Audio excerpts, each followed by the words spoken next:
आज आप सीखेंगे समास और समास के नियम। सारे समास को आप बहुत अच्छे से समझेंगे, जिसमें आपको बेसिक नियम के साथ साथ ट्रिक भी मिलेगा, जो आपके एग्जाम में बहुत हेल्पफुल होगा। आप अगर बोर्ड एग्जाम में हैं या आप संपरीक्षक का एग्जाम दिलाना चाहते हैं तो आपके लिए वीडियो बहुत इंपॉर्टेंट है। तो आज का वीडियो बिना किसी देरी के चलिए जल्दी स्टार्ट करते हैं। हमको पढ़ना है समास। अब समास होता क्या है तो ध्यान दीजिए, समास का सामान्य अर्थ होता है शब्दों को संक्षेप में कहना। परिभाषा होता है दो या दो से अधिक पदों का मेल जहां हो वहां समास होता है। अब मैंने कहा बहुत बड़े अगर कोई वाक्य कहे गए हैं तो ऐसा क्या बोले कि वो उनका अर्थ भी ना बदले और शॉर्ट में वो उनके मतलब को बता दे, जो वो बहुत बड़ा है। एग्जाम्पल के लिए देखिए, मैंने लिखा जो कभी ना मरे। यहां चार अलग अलग शब्दों का यूज किया गया है, लेकिन एक शब्द इनके मतलब को बता सकता है। जो कभी ना मरे मतलब क्या? अमर। तो अमर ने बता दिया जो कभी नहीं मरे। तो समास का मतलब यही होता है, जो बहुत बड़े शब्द में कहे गए हैं उसको कैसे हम एक शब्द में कह सकते हैं और उसका अर्थ नहीं बदलना चाहिए। तो क्या अर्थ बदला अमर कहने से? नहीं, अमर का मतलब ही तो यही हुआ ना, जो कभी ना मरे। ठीक। दूसरा देखिए, राजशत्रु। अब ये समास है, लेकिन ये क्या है? सामान्य शब्द है, राजा का शत्रु। तो जो राजा का शत्रु उसको शॉर्ट में क्या बोलेंगे? राजशत्रु। क्लियर है? समझ में आया समास क्या है? चलिए ठीक। अब जानेंगे कि समास कितने प्रकार के होते हैं। तो समास 6 प्रकार के होते हैं। अगर मूल समास पूछे तो आपको 4 बताना है, परंतु समास 6 प्रकार के होते हैं। अब क्या क्या? तो लाइन से, अव्ययी भाव समास, तत्पुरुष समास, कर्मधारय समास, द्विगु समास, बहुब्रीहि समास, द्वंद्व समास। ठीक। अब आपको कंफ्यूजन होगा कि क्या होता है प्रधान पद, क्या होता है उत्तर पद, ये पूर्व पद में कंफ्यूजन है। तो देखिए, जो सबसे पहले हो वो पूर्व पद कहलाता है, जो बाद में हो वो उत्तर पद कहलाता है। तो पूर्व पद उत्तर पद में डाउट क्लियर करें। ठीक है, जैसे मैंने बोला राम और श्याम, राम पहले तो राम पूर्व पद हो गया, श्याम बाद में तो श्याम उत्तर पद हो गया। क्लियर है? ओके। अब देखिए, अव्ययी भाव समास क्या होता है? अव्ययी भाव समास क्या होता है? अव्ययी भाव नाम से स्पष्ट है, जिस समास में पहला पद उपसर्ग हो या अव्यय हो उसे हम अव्ययी भाव समास कहेंगे। अब उपसर्ग क्या होता है? उपसर्ग वह होता है जो किसी मेन शब्द के सामने लग जाता है और शब्द के अर्थ को बदल देता है। जैसे अगर मैं अर्थ के सामने अ लगा दूं तो क्या हो जाएगा? अनर्थ हो जाएगा। और जरूरी है कि शब्द के अर्थ बदले, जो मेन शब्द के सामने लग जाए वो सब अव्यय है, जो सामने में लगा जाता है। एग्जाम्पल के लिए देखिए, मैंने लिखा प्रत्यक्ष का अप्रत्यक्ष। अप्रत्यक्ष हो गया ना, तो इसमें अ क्या है? आ जो आपका दिख रहा है यही है अव्यय। तो जब भी ऐसे एग्जाम्पल दिखे जहां पर मेन शब्द तो कुछ और है, सामने में कुछ और जोड़ा गया है, यहीं पर आपको पहचान जाना है कि वो क्या है? अव्ययी भाव समास है। दूसरा देखो, यथा शीघ्र। शीघ्र का मतलब तो जानते हो ना, लेकिन उसके सामने यथा लगा है तो यथा क्या है? अव्यय है। समझ गए? यथा क्रम, क्रम तो पता है ना, लेकिन सामने लगा है यथा, तो क्या है फिर वहां? ये तो प्रथम पद प्रधान हो और अव्यय हो उसी को हम अव्ययी भाव समास कहेंगे। अज्ञान, ज्ञान के सामने अ लग गया, ये है। क्लियर? अब क्या यही होते हैं अव्ययी भाव समास? नहीं, एक और है नियम, ध्यान दीजिए। क्या? जब भी हम ऐसे वाक्य बोलते हैं जहां पर एक ही शब्द को 2 बार बोलते हैं, जैसे कभी कभी, अभी अभी, अलग अलग, ये जो हम शब्द बोलते हैं ना, यही है अव्ययी भाव समास। जैसे देखिए, हमने कहा अलग अलग, रोज रोज तुम मेरा दिमाग खराब करते हो, तुम कभी कभी आते हो, तुम कितना धीरे धीरे लिखते हो, धीरे धीरे बोलते हो। ठीक है, बार बार मुझे बोलना पड़ता है। तो जब भी हम ऐसे शब्द यूज करते हैं जो कि बार बार रिपीट हो रहे हैं, डबल डबल, यही क्या है? अव्ययी भाव समास है। तो जहां आपको डबल डबल शब्द दिखे, कौन सा समास? अव्ययी भाव समास। जहां पर मेन शब्द कुछ और हो, सामने में कुछ सहायक लगा हो, ये कौन सा समास? अव्ययी भाव समास। क्लियर हुआ डाउट? अब देख के पहचान जाएंगे। चलिए बढ़िया। तो ये आपके एग्जाम्पल। अब देखिए, दूसरा आपको पढ़ना है कर्मधारय। तत्पुरुष की कहानी थोड़ी बड़ी है, उसको थोड़ा ध्यान दीजिए, साइड में पढ़ेंगे लास्ट में। अभी आपको कर्मधारय पढ़ना है। कर्मधारय, कर्मधारय। अब देखिए, इसमें आपको जानना है कि पहला पद विशेषण होता है जो दूसरे पद की विशेषता बताता है। क्या बोला मैंने? कर्मधारय में याद रखना है कि पहला पद विशेषण होता है जो दूसरे पद की विशेषता बताता है। एग्जाम्पल से समझिए, मैंने लिखा नीलकमल। अब कमल क्या है? दूसरा पद है, और कमल मतलब क्या? एक फूल है ना, आपको पता है कमल एक फूल है, लेकिन उसकी विशेषता क्या है? कमल नीला है। तो जो मैंने नील कमल लिखा तो पहला पद ने बताया कि कमल नीला है, तो पहले पद ने क्या किया? दूसरे पद की विशेषता को बताया कि कमल क्या है? नीला है। तो जिस भी समास में आपको दूसरे पद के बारे में पता चल जाए, पहले पद को पढ़ते ही कौन सा समास? कर्मधारय समास। समझ आया? दूसरा देखो, नील गाय। गाय तो हमको पता है 2-3 कलर की होती है, पर यहां क्या लगाया है? नील, मतलब गाय नीला है, विशेष हुई ना। तो जब भी पहला पद दूसरे पद की विशेषता बताए, कर्मधारय समास। अब भूलेंगे कभी?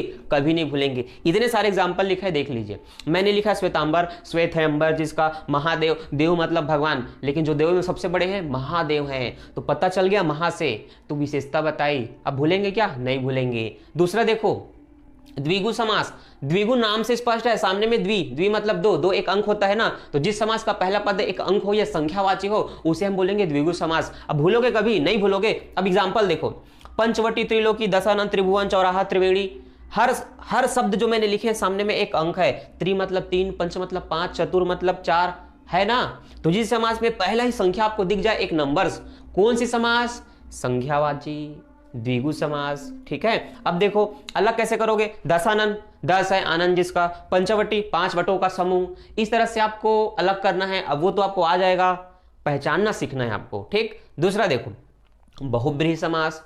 अब बहुब्रीहि समास में क्या है, ना तो पहला पद प्रधान ना तो दूसरा पद प्रधान कोई अन्य पद प्रधान, वो सब क्या है, बहुब्रीहि समास होते हैं। ठीक है, अच्छा बहुब्रीहि का मैंने नहीं लिखा, ये तो द्वंद्व समास का है। ठीक है, बहुब्रीहि को भी समझेंगे। ठीक, अभी मैंने बताया आपको द्वंद्व समास। द्वंद्व समास क्या होता है? जिसमें दोनों प्रधान हो, जिसमें दोनों पद प्रधान हो, तो वह समास जिसके दोनों पद प्रधान हो उसे हम क्या बोलेंगे? द्वंद्व समास। जैसे माता पिता, क्या माता पिता में हम किसी को बड़े छोटे बोल सकते हैं? नहीं, दोनों बराबर हैं, दोनों प्रधान हैं। ठीक है, राम सीता दोनों समान हैं। तब ऐसा एग्जाम्पल आपको दिखे जिसमें दोनों पद बराबर हैं, उनमें कोई डिफरेंस नहीं है, वही क्या है? द्वंद्व समास है। कौन सी समास है? द्वंद्व समास है। ठीक है, ये बहुत सारे एग्जाम्पल है। अब दूसरा इसमें नियम क्या है? दूसरा नियम ये है कि जब एक दूसरे के कोई अपोजिट हो, जैसे आज का उल्टा कल, आज का उल्टा कल, ये अगर आपको दिखे ऐसे शब्द हिंदी में, मतलब वहां आपको बताना है द्वंद्व समास। क्या बताना है? द्वंद्व समास। देखो मैंने लिखा सुख दुख, सुख का उल्टा दुख होता है ना, सुख दुख, गुण दोष, धर्माधर्म। अब दोनों को जोड़ भी सकता है, जैसे सुख और दुख अलग अलग है, लेकिन देखो धर्माधर्म लिखा है। धर्माधर्म मतलब क्या हुआ? धर्म अधर्म जोड़ दिया। लाभालाभ, लाभ और हानि, तो ऐसे शब्द आपको जोड़ करके देंगे, वहां पर आपको पहचानना है कि वो कौन से समास हैं। वो क्या है? द्वंद्व समास है। समझ आया? ये होता है समास। अभी बहुब्रीहि की कहानी रोको, अब थोड़ा तत्पुरुष को समझ लो। किसको? तत्पुरुष को। देखो तत्पुरुष क्या होता है? तत्पुरुष को समझने के लिए आपको ध्यान देना पड़ेगा, जो आपको स्कूल में सिखाया गया होगा, जब आपने पढ़ा होगा लगभग 9वीं 10वीं से संस्कृत में, आपको बताया होगा कर्ता ने कर्म को करण से के द्वारा संप्रदान के लिए। ये जो आपको पूरा बताया गया है ना, यही है तत्पुरुष का नियम। उस समय आपको रटवा दिया गया था, आपको नहीं पता था कि ये नियम किसका था, लेकिन जान लीजिए अब ये नियम है तत्पुरुष समास के। किसके? तत्पुरुष समास के। अगर आपसे कोई पूछे तत्पुरुष समास के कितने अंग है, तो तत्पुरुष समास के 6 अंग होते हैं, 6 भेद होते हैं। वो भेद लाइन से इस तरह से लिखे जाते हैं। कर्ता ने कर्म को करण से के द्वारा संप्रदान संप्रदान अधिकरण के लिए पूरा लिखा जाता है। आपको ध्यान किसको देना है? देखिए आपको ध्यान देना है इनको, जो मैंने ब्लू में लिखा है।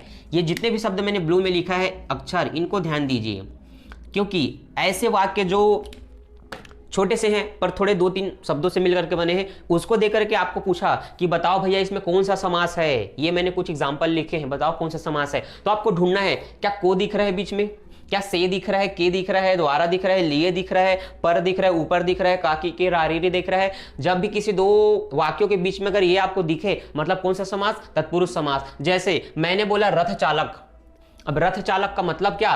रथ को चलाने वाला रथ चालक। ठीक है, अगर हलवाई में बोलता हूं तो इसका मतलब क्या? खाना बनाने वाला हलवाई। ठीक है, कुक। तो देखो जब मैंने बोला रथ चालक तो रथ को चलाने वाला।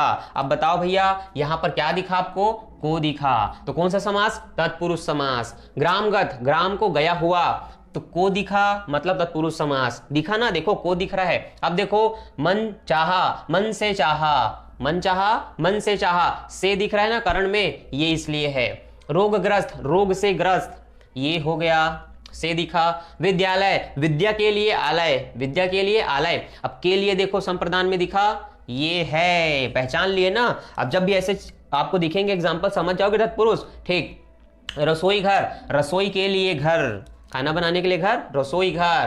काम चोर, काम से जी चुराना, अब ये वाला से है, ये अलग होना। ठीक है, काम से जी चुराना। ठीक है, और बहुत सारे इसके एग्जाम्पल आप लिख सकते हैं, मैंने बस कुछ बताया था आपको पहचानने के लिए, पहचानना सीख रहे हो ना। अगला देखो राजपुत्र, राजा का पुत्र, का की के आया कि नहीं आया। गंगा जल, गंगा का जल। समझ आया? अब पहचान जाएंगे। ठीक, यही होता है तत्पुरुष समास। अब एक चीज आपको और जानना है, तत्पुरुष समास में एक होता है तत्पुरुष समास, एक होता है उप तत्पुरुष समास, एक होता है नई तत्पुरुष समास। ये आपको संस्कृत में ज्यादा बेटर मिलेगा। अब देखो नई तत्पुरुष समास क्या होता है। नई तत्पुरुष समास, नई तत्पुरुष समास का मतलब ये है कि जहां ना का बोध हो, जहां ना का बोध हो परंतु नहीं शब्द का इस्तेमाल ना हो। जैसे देखो भैया मैं कह रहा हूं कि मैं स्वस्थ नहीं अब देखो यहाँ स्पष्ट रूप से क्या दिखा आपको, यहाँ स्पष्ट रूप से नहीं दिख रहा है। नहीं तत्पुरुष समास में नहीं नहीं दिखना चाहिए, लेकिन शब्द ऐसा बोलो कि उसका मतलब ना बदले, लेकिन नहीं वहां नहीं दिखना चाहिए। तो आप इसको और कैसे बोल सकते हैं, मैं स्वस्थ नहीं हूं, आप बोल सकते हैं कि अस्वस्थ। क्या बोल सकते हैं, अस्वस्थ। तो अस्वस्थ का मतलब कुछ बदला क्या, उसका मतलब यही है कि आप स्वस्थ नहीं हैं। तो मैंने देखो बता दिया कि मैं अस्वस्थ हूं, मतलब मैंने नहीं नहीं बोला और मैंने अपना जो मेन अर्थ था मैंने वो भी बता दिया। तब जब आपको ऐसे एग्जाम्पल मिले जहां नहीं छुपा हुआ हो, कौन सा समाज बोलेंगे उसको, नए तत्पुरुष समाज। समझ आया, ये होता है बेसिक डिटेल जो आपको हिंदी की क्लास में कोई नहीं बताएगा, क्योंकि ये संस्कृत के नियम होते हैं। पहचानना सिखा रहा हूं, सीख गए ना। अब देखो बहुब्रीहि समाज को भी जान लेते हैं, ठीक है, उसके बाद फिर आगे बढ़ते हैं। तो चलिए अब जानते हैं बहुब्रीहि समास। बहुब्रीहि समास में मैंने बताया अन्य पद प्रधान होता है, तो जब कोई और पद प्रधान हो, ठीक है, दोनों पद प्रधान नहीं होते, उसी को हम बोलेंगे बहुब्रीहि समास। एग्जाम्पल के लिए देखिए जो मैंने यहां लिख दिया है, ये लंबोदरा, ठीक है। अब देखो मैंने बताया था कि पहला पद जब विशेषता बताए, ठीक है, तो यहां पर कोई मेन शब्द तो होना चाहिए। अब ये दर वर कोई मेन शब्द है क्या, नहीं है, तो ये इसके एग्जाम्पल नहीं है, ये कर्मधारय के थे, ये इसके नहीं है। तो आपको जानना है कि ये बहुब्रीहि समास का, किसका है, बहुब्रीहि समास। उसका हिंदी हम लिखते हैं, लंबा है उदर जिसका। अब पता है क्या किसका लंबा है उदर, पता है, नहीं पता। तो जहां कोई अन्य पद प्रधान हो, कौन सा समास, बहुब्रीहि समास। भूलोगे कभी, नहीं भूलोगे। अब नेट में ढूंढो, पुस्तक उस्तक लो, ठीक है, किसी भी कॉम्पिटिटिव एग्जाम का, और देखो इसके ढेरों एग्जाम्पल, सभी समाज के बहुत सारे एग्जाम्पल आपको मिलेंगे। देखो और ढूंढो, नियम को याद रखो। मैंने बहुत ही शॉर्ट में और बेहतरीन तरीके से ज्ञान भी दिया और आपको ट्रिक भी बता दिया। तो आई होप आपको बहुत हेल्पफुल हुआ होगा और आप अपने एग्जाम में बहुत अच्छा नंबर पाएंगे। तो best of luck, thanks for watching, मिलते हैं नेक्स्ट वीडियो के लिए। अच्छा लगा तो शेयर जरूर करें।